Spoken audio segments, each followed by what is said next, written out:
Assalamualaikum warahmatullahi wabarakatuh. Alhamdulillah nahmadullah wa nasta'inuhu wa nastaghfiruh wa na'udzu billahi min syururi anfusina wa min sayyiati a'malina. May yahdihillahu fala mudilla lahu wa may yudlilhu fala hadiyalah. Asyhadu an la ilaha illallah wa asyhadu anna sayyidana Muhammadan abduhu wa rasuluhu la nabiyya ba'dah. Allahumma fassalli wa sallim wa barik ala sayyidina Muhammadin wa ala alihi wa ashabi wa mawalah.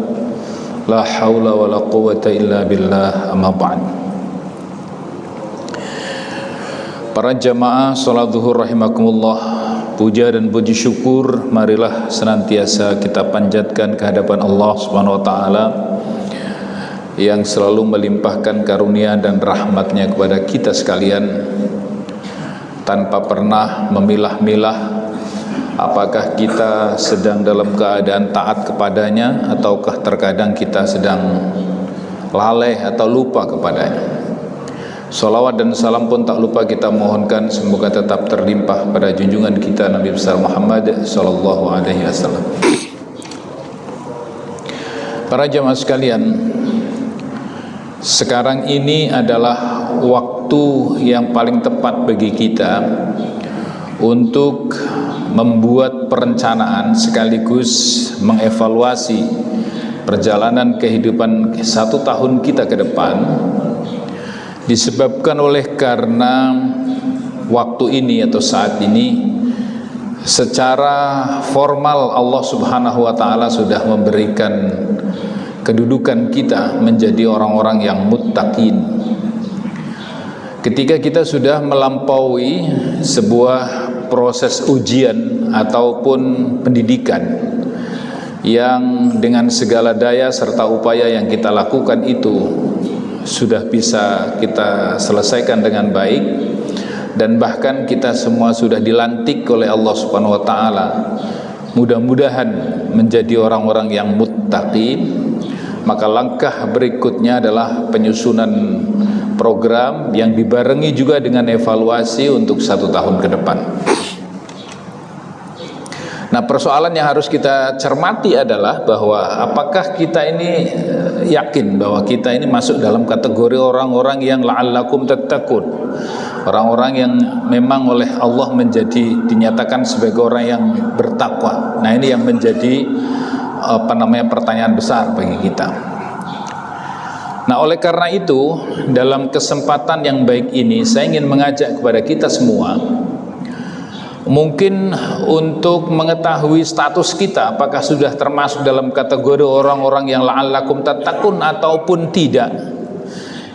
Itu kita abaikan saja. Walaupun Rasulullah sallallahu alaihi wasallam juga memberikan sebuah survei atau memberikan sebuah sinyalemen bahwa orang yang berpuasa itu ternyata memang tidak semuanya menjadi orang-orang yang takwa. Rasul mengatakan kam min shaimin laisa lahu min siyami illal ju' wal 'ats. Banyak orang yang melaksanakan ibadah puasa tetapi tidak mendapatkan hasil yang ia peroleh, yang seharusnya dia menjadi orang-orang yang bertakwa, tapi ternyata dia tidak bisa menjadi itu. Dan kalimat yang disebut oleh Rasulullah SAW menggunakan kata kam, yang di dalam bahasa Arab kam min shaimin itu maknanya banyak. Nah, banyak di situ kriterianya. Kalau misalnya hitungan 1 sampai 10, kisaran disebut dengan kam itu adalah antara 3 sampai dengan 6. Jadi ada separuh lebih para jemaah sekalian. Kita tahu itu. Dan kemudian ketika Allah menyebutkan la'allakum tattaqun, mudah-mudahan kamu menjadi orang yang bertakwa, maka kita sulit untuk bisa menentukan apakah puasa kita ini bisa mengantarkan kita menjadi la'allakum tattaqun ataupun tidak. Nah, oleh karena itu untuk melepas itu semua paling tidak hikmah-hikmah yang terkandung di dalam proses pembentukan atau pendidikan itulah yang akan kita tumbuh kembangkan di dalam 11 bulan yang akan datang, yang akan kita coba implementasikan dalam kehidupan kita seharian. Paling tidak ada 3 hal yang bisa kita kembangkan dalam perjalanan ke depan ya, sampai dengan Ramadan yang akan datang. Yang pertama adalah bagaimana kita telah dilatih oleh Allah Subhanahu wa taala melalui puasa itu sebuah sifat keikhlasan ya. Kemudian ada bebarengan dengan itu atau bersamaan dengan itu kejujuran ya. Kemudian juga kedisiplinan. Ikhlas, jujur, sabar ya, dan disiplin itu dia melekat kepada orang-orang yang melaksanakan ibadah puasa. Kita bisa lihat bahwa perjalanan ibadah puasa ini tidak sama dengan ibadah yang lainnya. Kalau ibadah yang lainnya seperti sholat, kita misalnya tadi hanya paling lama 5 menit kita sholat, sehingga orang dengan mudah bisa mengawasi dan mendeteksi, oh ya si Anu sholat, si Anu belum sholat, si A sudah sholat, si B belum sholat, itu bisa. Tapi puasa yang kita lakukan perjamaah sekalian itu 13 jam kurang lebih untuk di Indonesia. Memang ada tempat-tempat tertentu yang mungkin hanya 2 jam. Bahkan ada yang kalau kita lihat di seliwerannya medsos itu ada yang cuma 1 jam puasanya.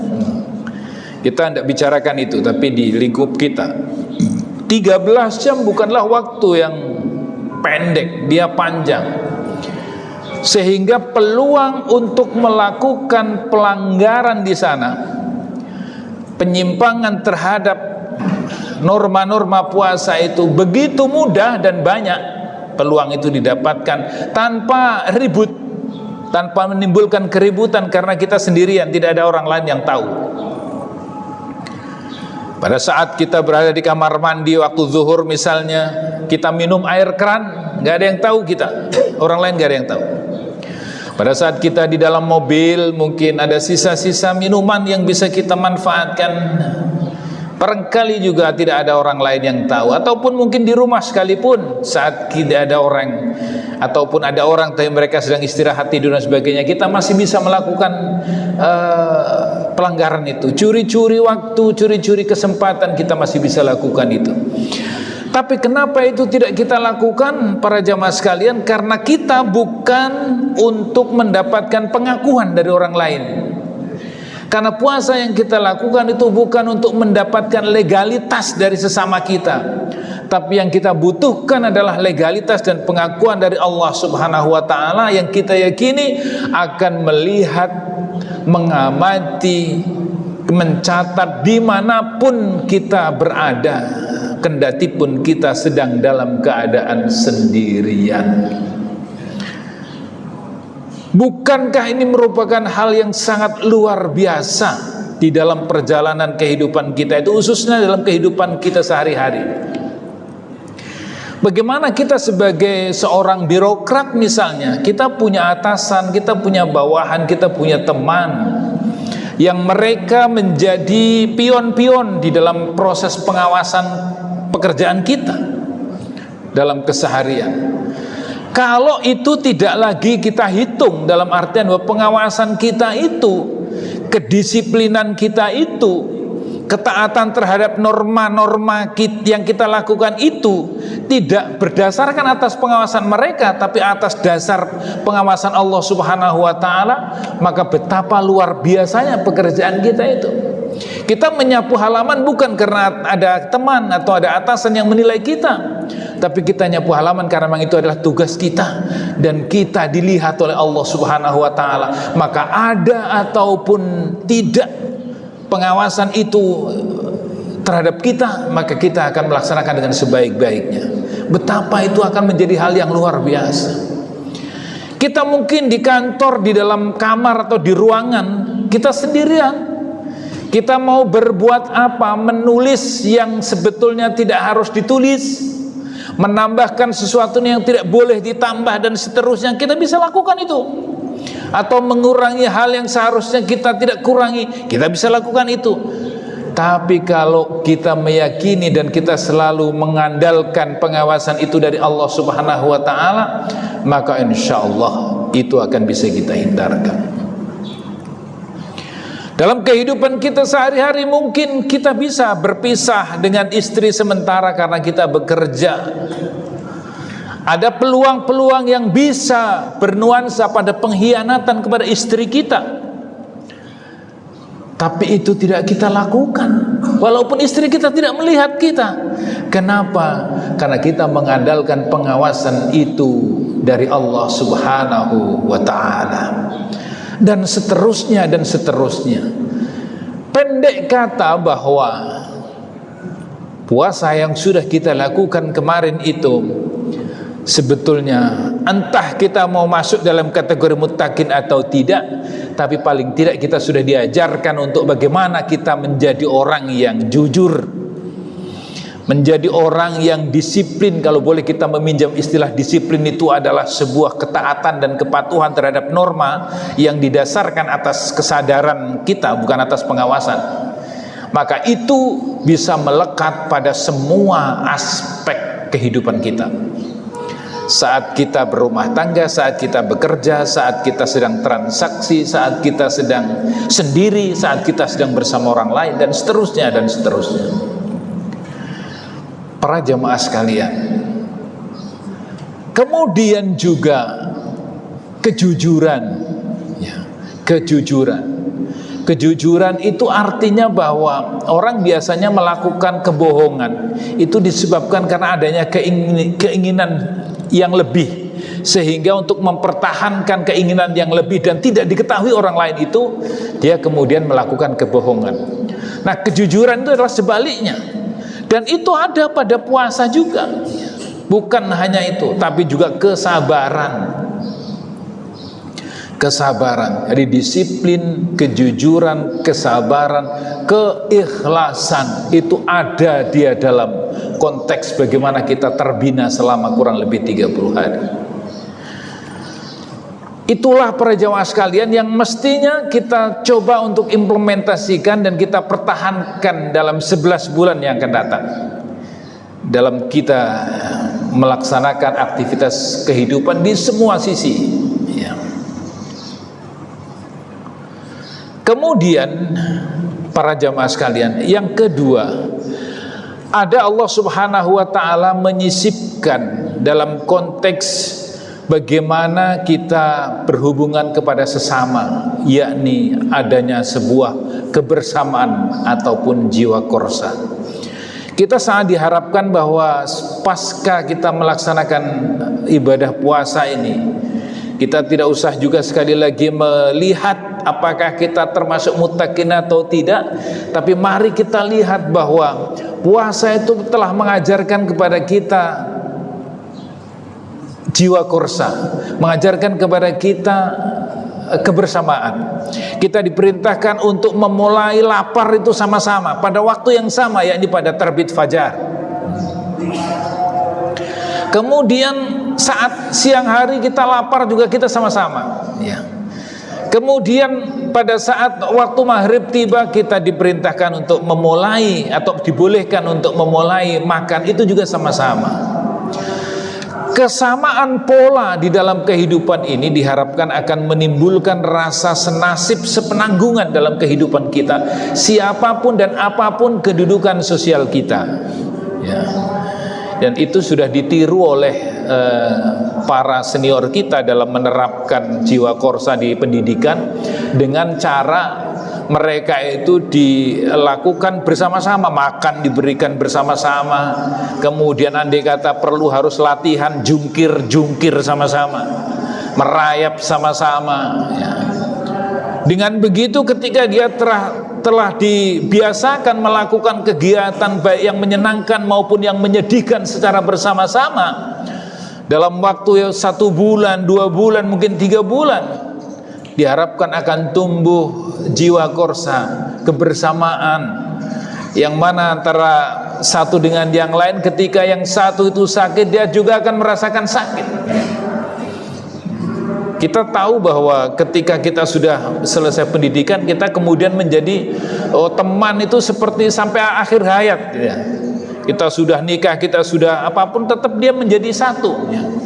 Itu kawan kita, itu teman kita, satu misting, satu apa macam-macam. Allah Subhanahu wa ta'ala mengajarkan kita sebenarnya seperti itu awalnya ya, itu ditiru oleh pola militer ya. Kita diajarkan untuk mulai lapar sama-sama, saat lapar sama-sama, saat berbuka juga sama-sama. Diharapkan lahir dari situ kita memiliki kebersamaan yang luar biasa. Wa'tasimu bihablillahi jami'an wa la tafarraqu. Kita diperintahkan untuk menjadi satu ya. Bahwa kita antara satu dengan yang lain ya, kal bunyani yashuddu ba'duhum ba'da, diharapkan seperti hanya sebuah bangunan yang memperkuat antara satu dengan yang lain ya. Terlepas dari kegiatan politik yang terjadi pada saat ini ya, kita berperang ya, terjadinya peperangan itu juga yang sekarang ini sedang berkecamuk. Sudah pasti ada semacam pembelaan kita, yang itu pembelaan itu muncul karena ada satu jiwa atau satu korsa kita dengan dia ya. Terutama adalah jiwa-jiwa untuk mendukung sebagai sebuah kebaikan, itu udah pasti. Kalau di situ terjadi pertempuran antara orang yang zalim dan yang dizalimi, pasti kita sebagai orang yang suka kepada sesuatu yang baik ya, tidak suka kepada sesuatu yang zalim, pasti jiwa kita akan membela, itu sudah pasti, instinktif itu sifatnya, akan membela orang-orang yang membela kebenaran, itu sudah pasti. Mungkin terlepas dari akidahnya dia apa segala macam. Kita melihat sepak bola ketika terjadi pertarungan atau pertandingan di antara dua belah pihak, itu juga ada semacam dukungan yang muncul. Kenapa itu muncul? Pasti kalau kita cari benang merahnya di situ ada kesamaan yang menunjukkan kenapa saya bela dia. Bisa karena satu daerah, bisa juga karena mungkin ada salah satu di antara mereka yang pernah sama-sama sekolah dengan kita dan seterusnya. Ya. Sehingga diharapkan kebersamaan itu, apalagi kemudian Allah menurunkan perintah berupa zakat, yang mana zakat ini juga merupakan wujud dari bagaimana cinta kasih kita membagi sebagian rezeki yang Allah berikan pada kita kepada orang lain. Zakat fitrah kita, zakat mal kita, itu diharapkan memperkokoh ya, memperkokoh keutuhan dari umat Islam di dalam menjalankan aktivitas kehidupan ini. Sehingga kalau seperti itu ya, diharapkan pula tidak ada yang miskin umat Islam ini. Begitu ada yang miskin dibantu sama yang kelebihan ya.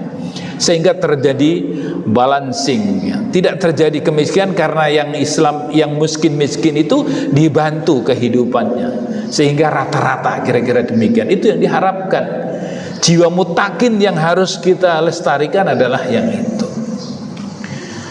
Kemudian para jamaah sekalian, yang ketiga atau yang terakhir para jamaah sekalian, paling tidak tanpa harus kita mengetahui apakah kita mutakin atau tidak, yang akan kita pertahankan adalah nilai tentang pengendalian nafsu. Puasa sudah mengajarkan kepada kita bagaimana kita dikendalikan, kita mengendalikan nafsu kita. Siapa bilang bahwa orang puasa itu enak?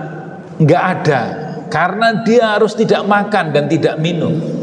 Tapi mengapa kita mau melakukan dan kita tetap mengendalikan? Betapapun mungkin di depan kita sodori ya. Ada banyak test case ya di Eropa maupun di melalui media sosial yang berseliweran itu. Ditanya dia, apakah Anda puasa? Iya, saya puasa. Kamu saya kasih $100, tapi kamu batalkan, tak kasih minum ini, diminum, mau nggak? Nggak mau, kata dia. Kamu tak kasih handphone ini, ya iPhone 17 Pro Max, mau nggak kamu batalkan? Nggak, kata dia. Masya Allah ya.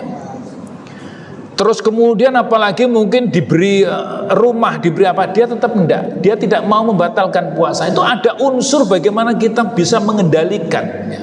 Bagaimana kita bisa menguasai diri kita. Tidak dengan mudah kita digoda. Kita juga seperti itu. Mungkin ada kesempatan, peluang-peluang yang banyak yang bisa kita lakukan pelanggaran, tapi kita tidak lakukan itu.